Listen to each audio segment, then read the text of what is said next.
Center for the Ethiopian Educational Information and Communication Technology presents Educational Satellite Television Programs.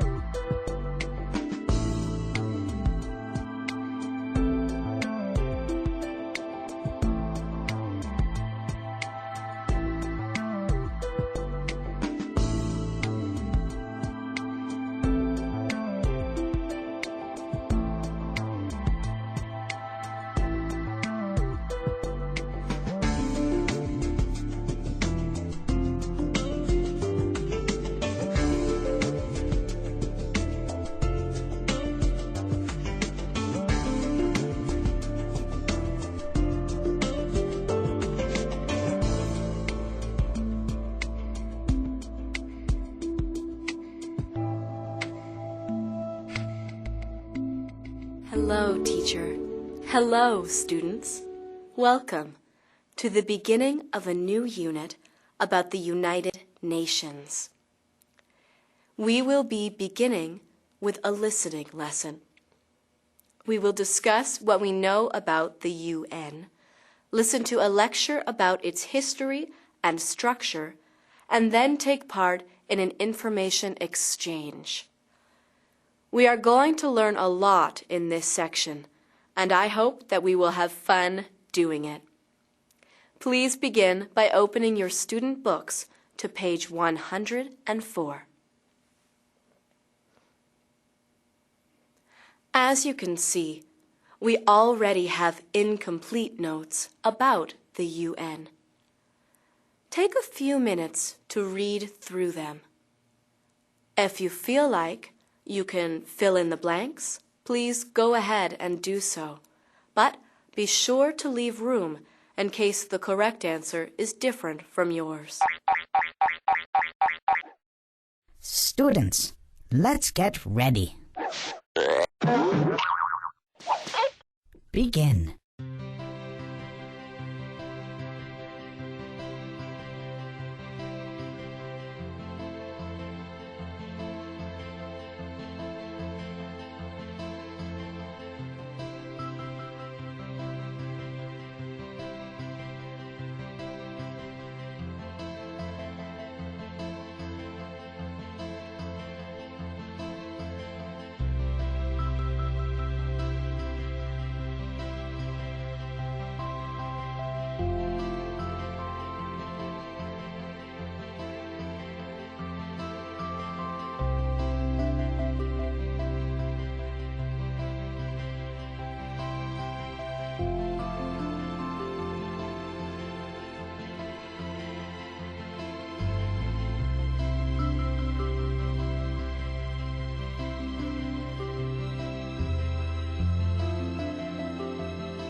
Time's up!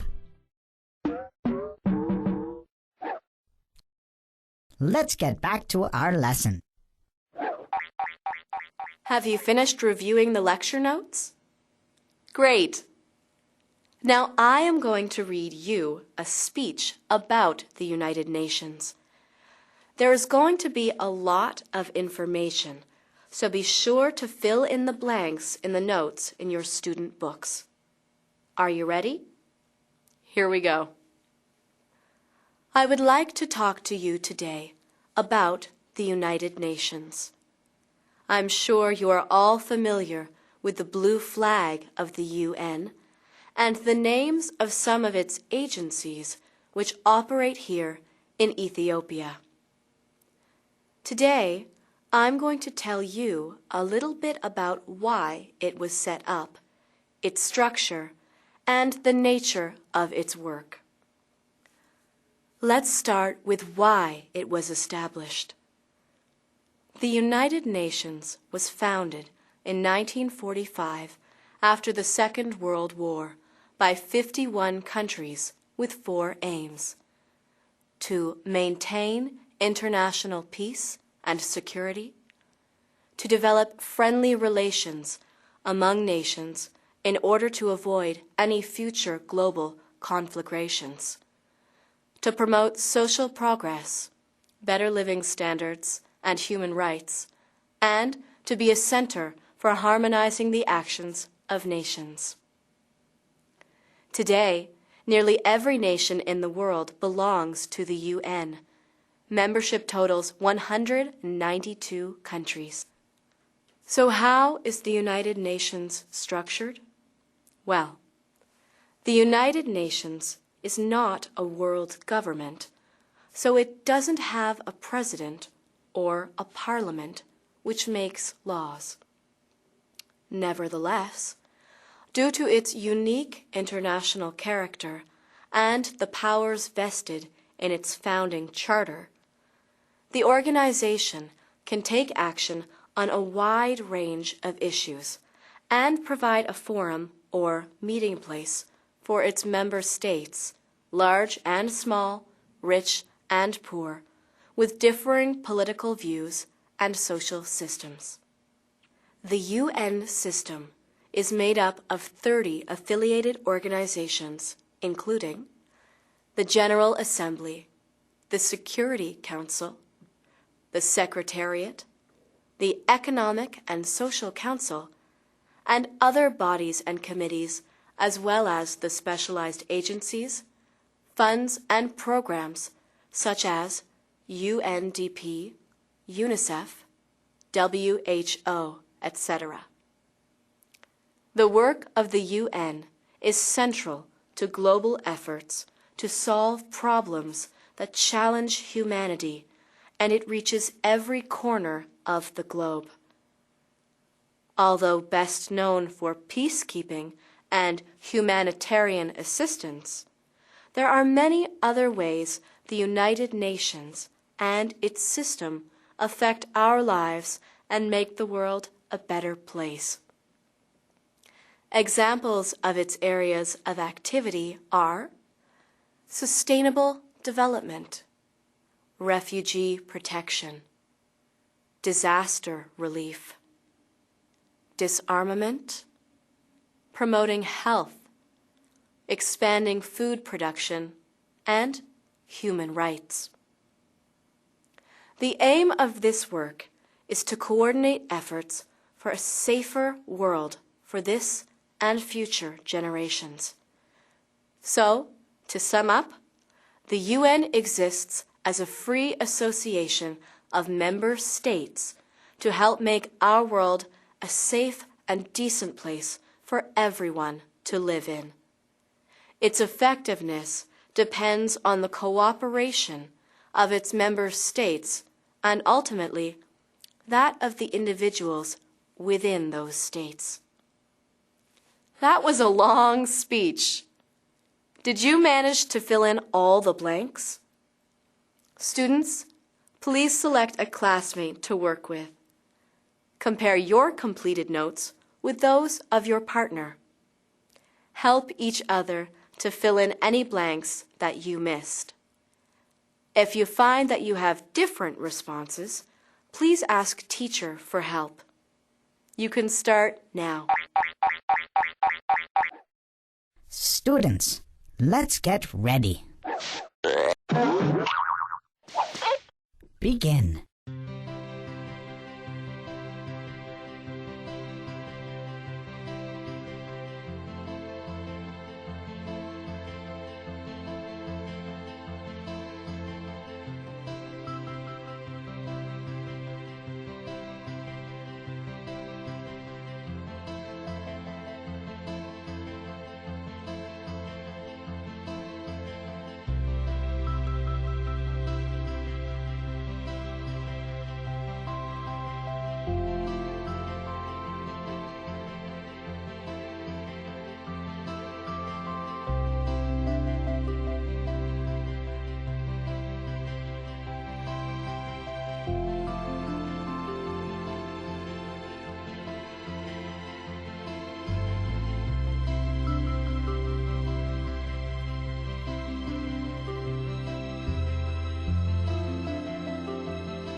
Time's up. Let's get back to our lesson. Welcome back, students. I hope that your notes about the UN have been completed and checked. What do we notice about the way our notes are organized? It is formatted as an outline with a list of main ideas. Each main idea is followed by a list of supporting details. The result is that the information is well organized, easy to read, and made up only of relevant data. Another student could read through your notes and learn almost as much about the UN in 2 minutes as you learned by listening to the long speech. This is an ideal format for your notes, whether you are listening to a lecture, researching an essay, or planning a presentation. Let us try one more activity. With the same partner as before, use your notes to talk about the United Nations in complete sentences. Pay particular attention to why the UN was founded, the different organizations of which it is composed, and what it needs to be effective. You can get started right away. Students, let's get ready. Begin.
Time's up.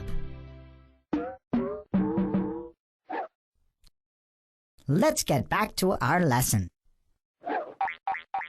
Hello again. I am sure you noticed how much more informed you are about the UN now than you were at the beginning of this lesson. This is the result of taking an excellent series of notes about an informative lecture.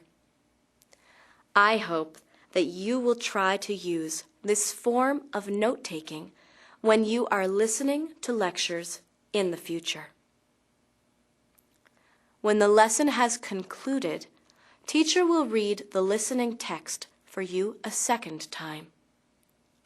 Close your student books and make your own set of outline notes in your exercise books. When you have finished, compare your notes with those of your classmate and check them against the notes that you have already made in your student books. Today, we have learned a great deal about the United Nations. We have also practiced our note-taking, which will be very useful to us as we continue to learn English. In the next lesson, we will discuss Ethiopia's Millennium Development Goals. Until then, thank you, teacher. Thank you, students.